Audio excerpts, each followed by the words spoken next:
திவ்யும் யாருக்கும் தெரியாம எங்கேயாச்சும் போயிடலாம்னு சொல்லிட்டு ஒரு பஸ்லயுமே உட்காந்துட்டு இருந்திருப்பா. அதே பஸ்ல தான் ராக்கியும் சிந்துமே இருந்திருப்பாங்க. சிந்து இப்ப ராக்கி கிட்ட நம்ம எங்க போறோம் அப்படின்னு கேட்டுட்டு இருந்திருப்பா. இப்ப ராக்கியும் நம்ம ரீனா பக்கத்துக்காக பெங்களூர் போறோம், 3 நாள் அங்கதான் இருக்க போறோம், ஜாலியா இருக்கும் அப்படின்னு சொல்லிட்டு இருந்திருப்பா. அதான் ஃப்ரெண்ட்ல திவி இருக்கிறதுமே பார்த்து இருந்திருப்பா. இப்ப சிந்து கிட்டமே சொல்லியிருந்திருப்பா. சிந்து ஆமா அது திவி மாதிரி தான் இருக்கு, நான் போய் பார்த்துட்டு வரவா அப்படின்னு சொல்லிட்டு அவளுமே முன்னாடி போயிருந்திருப்பா. இப்ப ராக்கியும் இரு கன்ஃபார்ம் பண்ணிக்கலாம் அப்படின்னு சொல்லிட்டு யாருக்கோ கால் மீ பண்ணி இருந்திருப்பா. அதுல அந்த பஸ்ஸோட டிரைவருமே ஏறிட்டு இருப்பாரு. இப்ப இந்த பஸ்ஸுமே மூவ் ஆயிட்டு இருக்கும். ராக்கியும் திவி அங்கதான் இருக்காளான்னு சொல்லிட்டு திவி வேதா பார்த்துட்டு இருந்திருப்பா. பஸ் மூவ் ஆனதும் திவிக்கும் பயம் வந்துட்டு இருக்கோம். இப்ப அவளும் அந்த பஸ் விட்டு இறங்கிட்டு இருப்பா.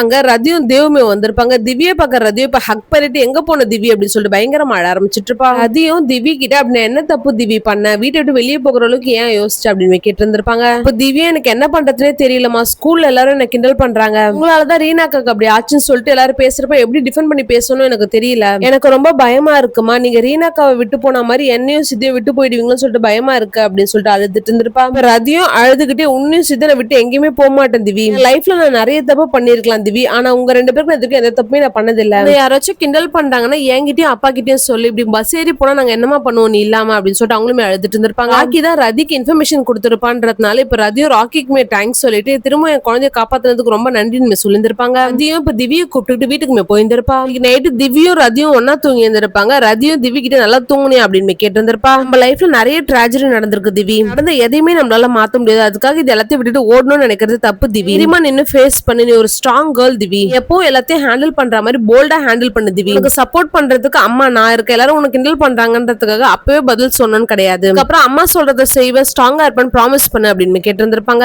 திவியுமே ப்ராமிஸ் பண்ணிருப்பா. இப்ப திவியும் அவங்க அம்மா கிட்ட நீங்க எனக்கு ஒரு ப்ராமிஸ் பண்ணுங்கம்மா, நீங்களும் பழைய ரதி மாதிரி ஸ்ட்ராங்கா இருப்பேன் ப்ராமிஸ் பண்ணுங்க அப்படின்னு கேட்டிருந்திருப்பாங்க. திவிக்குமே ப்ராமிஸ் பண்ணிருந்திருப்பாங்க. திவியும் அடுத்த நாள் ஸ்கூலுக்கு பயங்கர கான்பிடென்டா போயிருந்திருப்பா. எல்லா பிரச்சனையும் சால்வ் ஆயிருந்திருக்கும். ஆனால் ரதியும் பயங்கர கான்பிடென்டா வேலைக்குமே போயிருந்திருப்பாங்க.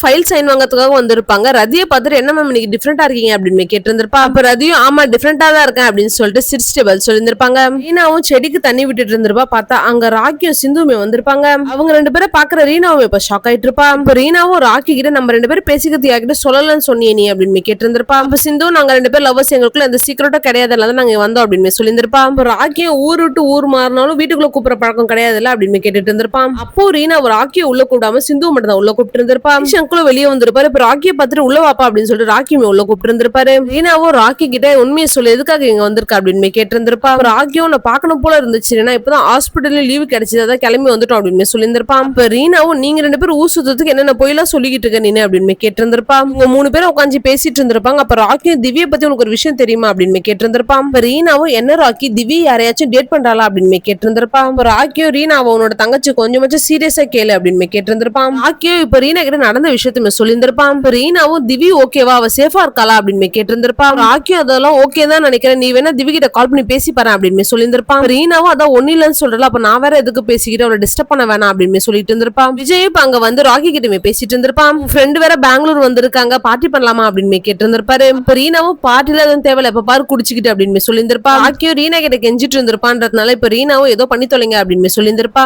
ஆம்புலன்ஸ் டிரைவரா இருந்த ஒருத்தரும் பார்மசி உள்ளமே போயிருந்திருப்பாரு. அதை பாக்குற அமலாவும் நீங்க எங்க என்ன பண்றீங்க அப்படின்னு கேட்டிருந்திருப்பா. அந்த பர்சனும் மெடிசன் வாங்குறதுக்காக வந்தா அப்படின்னு சொல்லியிருந்திருப்பாரு. அமலாவும் மெடிசன் வாங்குறதுக்கு கவுண்டர்ல நிக்க வேண்டியது, எதுக்கு நீங்க உள்ள போறீங்க, உங்களுக்கு ரூல்ஸ் எல்லாம் தெரியாதா, வெளியே வாங்க அப்படின்னு கூப்பிட்டு இருந்திருப்பா. ஆகவும் அந்த பார்மசில இருந்த விட உங்களுக்கு ரூல்ஸ் தெரியாதா, யார் வேணாலும் உள்ள விட்டுருவீங்களா அப்படின்னு கேட்டுட்டு இருந்திருப்பா. பார்மசில இருந்தவரும் ரொம்ப நாளா பழக்கம், எப்பயாச்சும் வந்து பேசிட்டு போவாரு அப்படின்னு சொல்லியிருந்திருப்பாரு. அமலாவும் இனிமேல் இதை ரிப்பீட் பண்ணாதீங்க அப்படின்னு சொல்லியிருந்திருப்பா. அமலாக்கு அந்த டிரைவர் மேல ஒரு டவுட் வர ஆரம்பிச்சிட்டு இருக்கோம். ராகவும் அவரை பார்க்க சாதாரண ஆள் மாதிரி தான் இருக்கு, இவரெல்லாம் பண்ணிருக்க மாட்டாரு அப்படின்னு சொல்லியிருந்திருப்பான். அமலாவும் இந்த மாதிரி சாதாரண ஆளுங்க தான் இந்த மாதிரி பெரிய விஷயம் பண்றதுக்கு வாய்ப்பு இருக்கு அப்படின்னு சொல்லியிருந்திருப்பா. வீட்டுல இருந்திருப்பா. அப்ப வினோத்மே கால் பண்ணி என் தம்பியோட ஃபுட்பால் மேட்ச் இருக்கு, பார்க்க போலாமா வரீங்களா அப்படின்னு சொல்லி கூப்பிட்டு இருந்திருப்பான். அர்ஜுனும் வரலன்னு சொல்லியிருந்திருப்பான். அப்ப மதுவே இப்ப நீ இங்க வரலாம், நாங்க அங்க வந்துருவோம் அப்படின்னு சொல்லிட்டு மிரட்டிட்டு இருந்திருப்பான். இப்ப அர்ஜுனும் லொகேஷன் அனுப்புங்க நான் வரேன் அப்படின்னு சொல்லியிருந்திருப்பான். இப்ப அர்ஜுனும் அந்த ஃபுட்பால் மேட்ச் பாக்கிறதுக்காகவே போயிருந்திருப்பான். பார்த்தா ரதிமே அங்க இருந்திருப்பாங்க. அர்ஜுனும் ரதி மேம் கிட்ட ஹாய் மேம் எப்படி இருக்கீங்க அப்படின்னு கேட்டு இருந்திருப்பான். ரதியும் நான் நல்லா இருக்கு அர்ஜுன், நீ எப்படி இருக்க, இங்க என்ன பண்ற அப்படின்னு கேட்டு இருந்திருப்பான். 2 பேரும் என்னோட காலேஜ் ஃப்ரெண்ட்ஸ், இவனோட தம்பி இவங்க மேட்ச் விளையாடுறாங்க பார்க்க வந்தோம் அப்படின்னு சொல்லியிருந்திருப்பான். இவங்க 3 பேரும் மேட்ச் பக்கத்துக்காக உட்காந்துட்டு இருந்திருப்பாங்க. அர்ஜுன் கிட்ட யார் அவங்க அப்படின்னு கேட்டு இருந்திருப்பா. அவங்க ரதி மேம் ஆர்கே ஹாஸ்பிட்டல்ல வேலை பாக்குறாங்க, ரீனாவோட அம்மா அப்படின்னு சொல்லியிருந்திருப்பான். மதுவும் ரீனாவோட அம்மாவா அப்படின்னு சொல்லிட்டு ரதி பாக்குறப்ப வேணும்னு அர்ஜுனோட கைமே புடிச்சிட்டு உட்காந்துட்டு இருந்திருப்பா. அதுவும் நல்லா விளையாடிட்டு இருந்திருப்பா. அப்ப பால்மே மேல பட்டு கீழே மயங்கி விழுந்துட்டு இருப்பான். எல்லாரும் பதறி போயிட்டு சித்துக்கு என்னாச்சு அப்படின்னு சொல்லிட்டு பாத்துட்டு இருந்திருப்பாங்க. அப்ப மதுவும் செம்மடி அப்படின்னு சொல்லியிருந்திருப்பா. அதையுமே கடுப்பாயிட்டு இருப்பா. இப்ப அங்க இருக்கும் எல்லாரும் சித்து பக்கத்துக்காகவே போயிருந்திருப்பாங்க. ஆனா சித்து அங்கேயே மயங்கியதா இருந்திருப்பான்.